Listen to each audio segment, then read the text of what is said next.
ಸ್ನೇಹಿತರಿಗೆ ನಮಸ್ಕಾರ. ಹೇಗಿದ್ದೀರಾ ಎಲ್ಲರೂ? ಯಾರಾದರೂ ಮೊದಲನೇ ಬಾರಿ ನಮ್ಮ ಚಾನಲ್ಗೆ ಬಂದಿದ್ದರೆ ಈಗಲೇ ಸಬ್ಸ್ಕ್ರೈಬ್ ಮಾಡ್ಕೊಳ್ಳಿ, ಹಾಗೆ ಪಕ್ಕದಲ್ಲಿ ಕಾಣುವಂತಹ ಬೆಲ್ ಐಕಾನ್ ಒತ್ತಿ ಅಂತ ಹೇಳ್ತಾ, ನಮ್ಮ ಚಾನಲ್ ನೋಡುವವರಲ್ಲಿ ಯಾರೆಲ್ಲ ರಾಜಕೀಯ ಹುಚ್ಚಿದೆಯೋ, ರಾಜಕೀಯ ಬಗ್ಗೆ ಅರಿಯುವುದೆಯೋ ಅವರಿಗೆ ಒಂದು ಚಿಕ್ಕ ಸಂದೇಶ ಕೊಡೋಕ್ಕೆ ಇಷ್ಟಪಡ್ತೀನಿ.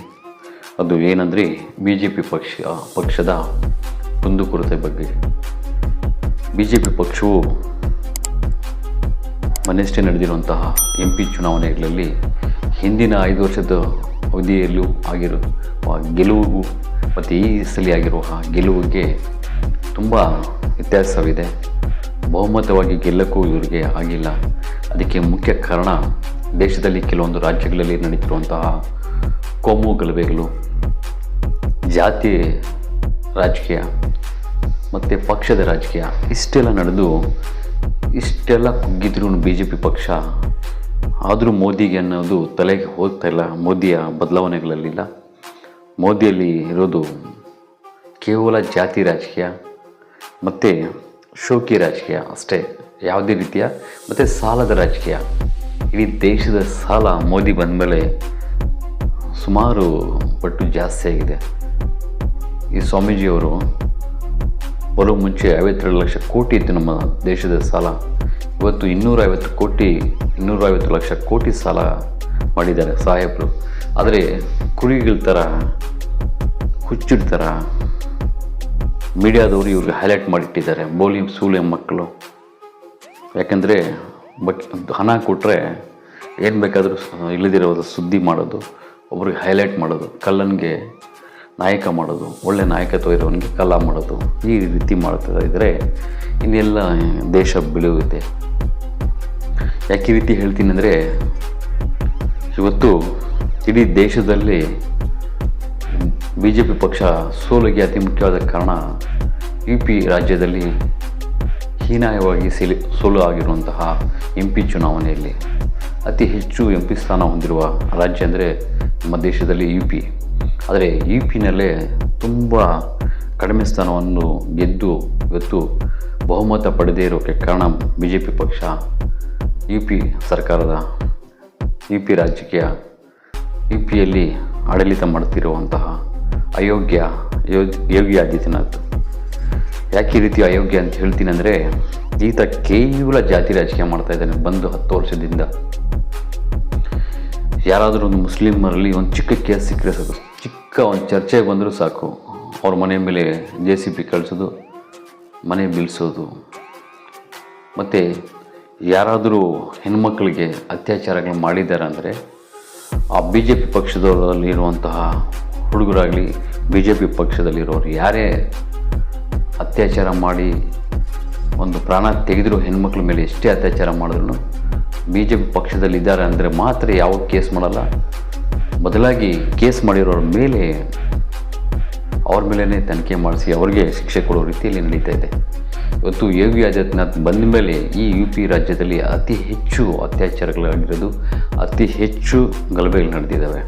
ಇದಕ್ಕಿಂತ ಮುಂಚೆ ಅಷ್ಟೊಂದು ಆಗಿಲ್ಲ. ಯಾಕೆ ಈ ರೀತಿ ಹೇಳ್ತೀನಿ ಅಂದರೆ, ಅತಿ ಹೆಚ್ಚು ಒಂದು SC/ST ಜಾತಿಯಲ್ಲಿ ಹಿಂದುಳಿದ SC ಕೆಟಗರಿಯಲ್ಲಿ ಇವರ ಹೆಣ್ಮಕ್ಳ ಮೇಲೆ ತುಂಬ ಅತ್ಯಾಚಾರಗಳು ನಡೆದಿದ್ದಾವೆ.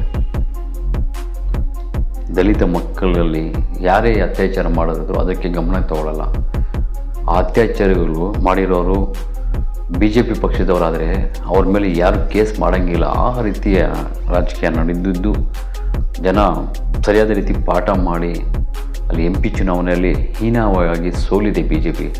ಆದರೂ ಬುದ್ಧಿ ಬರದೆ ಅದನ್ನು ಇನ್ನೂ ಮುಂದುವರಿಸ್ಕೊಂಡು ಹೋಗ್ತಾ ಇದ್ದಾನೆ ಯೋಗಿ ಆದಿತ್ಯನಾಥ್. ಅಂದರೆ ಇವ್ರಿಗೆ ಮಾನ ಮರ್ಯಾದೆ ಇಲ್ಲ ಅಂತ ಸಾಬೀತಾಯಿತು. ಇವರು ಕೇವಲ ಪಕ್ಷದಲ್ಲಿರೋರಿಗೆ ಬಿ ಜೆ ಪಿ ಪಕ್ಷದಲ್ಲಿ ಯಾರ್ಯಾರು ಇದ್ದಾರೆ ಅವ್ರಿಗೆ ಕಾಪಾಡ್ಕೊಂಡು ಹೋಗೋದು. ಆ ಬಿ ಜೆ ಪಿ ಪಕ್ಷದಲ್ಲಿ ಇರೋರು ಏನೇ ಅತ್ಯಾಚಾರಗಳು ಮಾಡಲಿ, ಪ್ರಾಣಗಳು ತೆಗೀಲಿ, ಏನೇ ಮಾಡಿದರೂ ಅವ್ರಿಗೆ ಬೆಂಬಲ ಕೊಡ್ಕೊಂಡು ಬರೋದು. ಇದು ಇವರ ಸರ್ಕಾರ ಆಡಳಿತ ಆಗಿದೆ.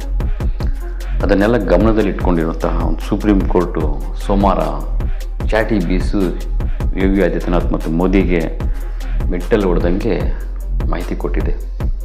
ಅದು ಏನೆಂದರೆ, ನೀವು ಪ್ರಕರಣಗಳು ಸುಮಾರು ಯಾವುದೇ ಒಂದು ಒಬ್ಬ ವ್ಯಕ್ತಿಗೆ ಕಾನೂನು ರೀತಿಯಲ್ಲಿ ತಪ್ಪು ಮಾಡಿದಾಗ ಕಾನೂನು ರೀತಿಯ ಶಿಕ್ಷೆ ಆಗಬೇಕು ಹೊರತು ಅವ್ರ ಮನೆಗಳನ್ನು JCB ತೊಗೊಂಡೋಗಿ ಬೀಳಿಸೋದು, ಬುಲ್ಡೇಜರ್ ಬಾಬಾ ಅಂತ ಹೆಸರು ಕಳಿಸ್ಕೊಂಡು ಇವತ್ತು ಸುಮಾರು ಅಂದರೆ ಸಾವಿರಾರು ಮನೆಗಳ ಮೇಲೆ ಇದು ಮಾಡಿ 6,000 ಕೋಟಿ ಮೇಲೆ ಜಾಸ್ತಿ ಒಂದು ಪಬ್ಲಿಕ್ ಮನೆಗಳನ್ನು ಬೀಳಿಸಿ ಒಂದು ನಾಶ ಮಾಡಿದ್ದೀರ.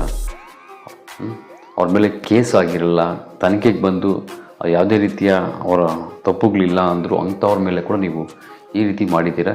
ಎಷ್ಟೆಲ್ಲ ನೀವು ಹಾನಿ ಮಾಡಿದ್ದೀರೋ. ಯಾಕಂದರೆ ತಪ್ಪು ಮಾಡಿರೋನು ಒಬ್ಬ ವ್ಯಕ್ತಿ ಇರ್ತಾನೆ, ಆದರೆ ತಪ್ಪು ಮಾಡದಿರೋ ಅವ್ರ ಮನೆಯಲ್ಲಿರುವಂಥ ಮನೆ ಸದಸ್ಯರಿಗೆಲ್ಲ ವಿಧಿ ಪಾಲು ಮಾಡೋದು, ಅವ್ರ ಮನೆಯೆಲ್ಲ ಬೀಳಿಸೋದು ಯಾವ ಸಂವಿಧಾನದಲ್ಲಿದೆ?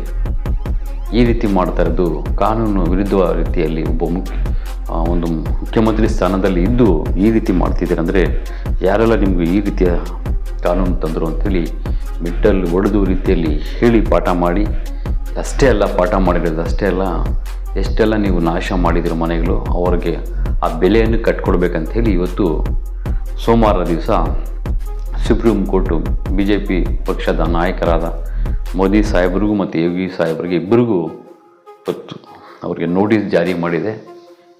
ಎಷ್ಟು ಮನೆಗಳೆಲ್ಲ ಬೀಳಿಸಿದಿರೋ, ಎಷ್ಟು ಜನರಿಗೆ ಹಾನಿ ಉಂಟು ಮಾಡಿದಿರೋ ಮನೆ ಇಲ್ಲದೆ ಅವರಿಗೆಲ್ಲ ಪರಿಹಾರ ನೀವೇ ಮಾಡಿಕೊಡ್ಬೇಕು ಅಂತ ಹೇಳಿ ಚಾಟಿ ಬೀಸಿದೆ. ಸ್ನೇಹಿತರು, ಯಾರೋ ಒಬ್ಬರು ಒಂದು ಒಳ್ಳೆಯ ಸ್ಥಾನದಲ್ಲಿದ್ದಾಗ ಎಲ್ಲ ಜಾತಿಗಳನ್ನು ಸಮಾನವಾಗಿ ನೋಡೋವರೇ ಹೆಚ್ಚು ದಿನ ರಾಜಕೀಯದಲ್ಲಿ ಉಳಿತಾರೆ.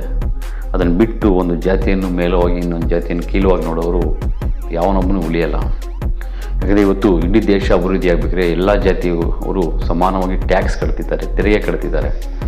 ಆ SC ಜನಾಂಗದವರು ಆಗ್ಬೋದು, ST ಆಗ್ಬೋದು, ಇಲ್ಲ ಮುಸ್ಲಿಮ್ಸ್ ಆಗ್ಬೋದು, ಹಿಂದೂ ಯಾರೇ ಆಗ್ಬೋದು, ತೆರಿಗೆ ವಸೂಲು ಎಲ್ಲರೂ ತೆರಿಗೆ ಕಟ್ತಾ ಇದ್ದಾರೆ ಅನ್ನೋ ಮಾತ್ರ ದೇಶ ನಡೀತಿರೋದು.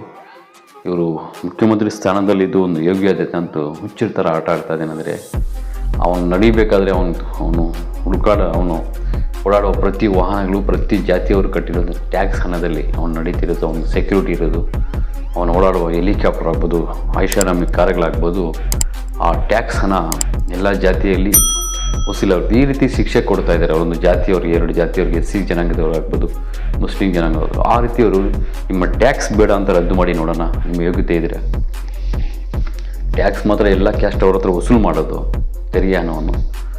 ಶಿಕ್ಷೆ ಮಾತ್ರ ಒಂದೇ ಕುಲದವ್ರಿಗೆ, 2 ಕುಲದವ್ರಿಗೆ ಕೊಟ್ಟರೆ ಯಾವ ರಾಜಕೀಯ ಇದು ಅಂತ ಹೇಳಿ ಮೆಟ್ಟೆಲ್ಲ ಉಳಿದಿದೆ ಸುಪ್ರೀಂ ಕೋರ್ಟ್. ಈಗಲಾದರೂ ಇವರು ಬುದ್ಧಿ ಬರಲಿಲ್ಲ ಅಂದರೆ ಇವರಿಗೆ ಜನ ಸರಿಯಾದ ರೀತಿಯಲ್ಲಿ ಪಾಠ ಮಾಡ್ತಾರೆ ಅಂತ ಹೇಳಿ ಎಲ್ಲರೂ ಕಾದು ನೋಡಬೇಕಿದೆ.